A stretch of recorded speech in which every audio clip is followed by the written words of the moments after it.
And so I think this is why the work of activism has not been, I don't know. I think that this is why we have a lot of people who are refuting the work of activism, because like I stated, in all the ways in which I feel like after slavery, right, like emancipation, you know what I mean, the 50s, the 60s, that history is lost on us. There was a book that someone recommended to me. I can't wait to read it. It's called, dang, I can't even think of the name, but it's about, you know, black love and marriages, right? And we know that black people were married in this country. Like, we had the highest marriage rates, and so I just think when that history is lost, like when all we have is the context of slavery, but we don't have anything outside of that, we don't have anything moving beyond that, that is why we have the byproducts that we have today.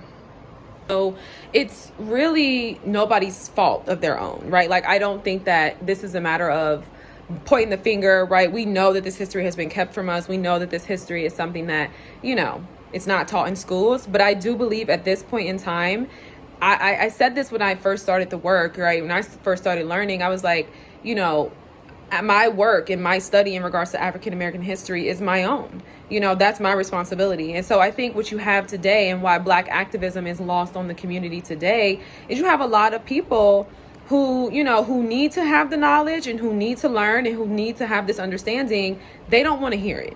They don't want to hear it. They don't want to hear it. They're not into it. They're into entertainment, or they may be into something else. And it doesn't necessarily have to be entertainment, but it's not, a lot of times it's not what is going to push them forward.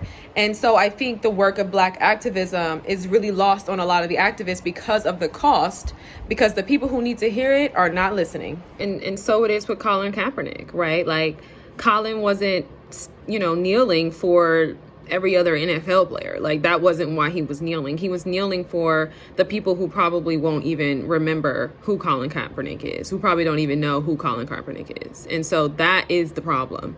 It's a hard truth, but that's the problem, And when you think about the stress and the turmoil, right? Like, I wrote about this, especially for Black women always having to be at the forefront of the community for a long while now, right? And we can get into a lot of that, because it's not just incarceration. It's in regards to Black men, it's a lot of times it's negligence, So it's like, when you think about the people who have sacrificed their lives, their livelihoods, you have to really count the cost and ask the question, is that worth it for a lot of people? So I don't think it's a matter of being a sellout. It's just that, here's the thing. Everybody who's probably watching this video already knows everything that I'm saying, right? But the people who need to hear it don't want to hear it. So you have to ask yourself, what is this sense of allegiance? If I'm, if there really is no allegiance, right? Like, that's the question. And I think what sucks is, like, the work of activism is so important and it's so vital, because injustice is a very long battle, right? And it's continuous and it's persistent, right? It's the foundation of America and our country. And it needs to be done, right? But it's like, when you start looking at where we are today, it's, it definitely brings a lot of things into question for a lot of people. And I don't think that anybody should be judged or silenced for questioning those things, because that's something that needs to be brought to the forefront. And for a lot of us who do have the historical awareness, you start to gain a bit more exposure, right? And you find yourself dealing with injustice, but you also find yourself being exposed to a lot of people who, are similar in ignorance and skill and all these different things. And you start to see how, that racial factor and component isn't always a considerable factor, but it's obviously something you cannot negate and ignore. Like, come on, but you start to see, like, oh, like I said, like in an earlier video, poor, different choices were made, obviously, but poor.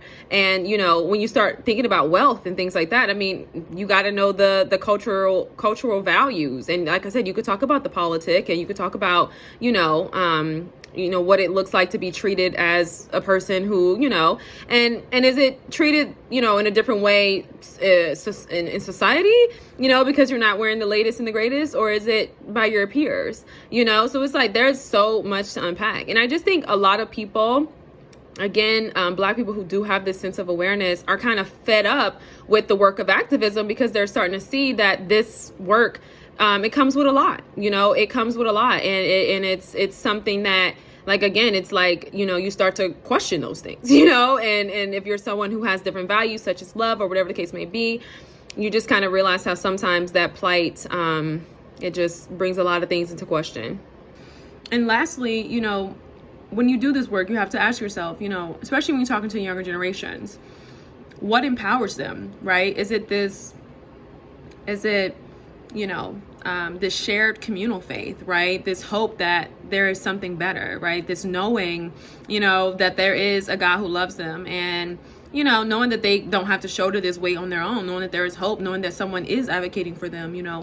Is it empowering them through positive images and possibilities, you know what I mean? Or is it, you know, letting them know that there aren't many options, that there aren't many possibilities? Like, what is that, you know? So you have to ask yourself that as well when you do that work. Like, what am I sharing that's actually empowering? And I think by taking away excellence and, you know, being consistent with a very low standard is detrimental. I don't think that's empowering. I think that's very discouraging.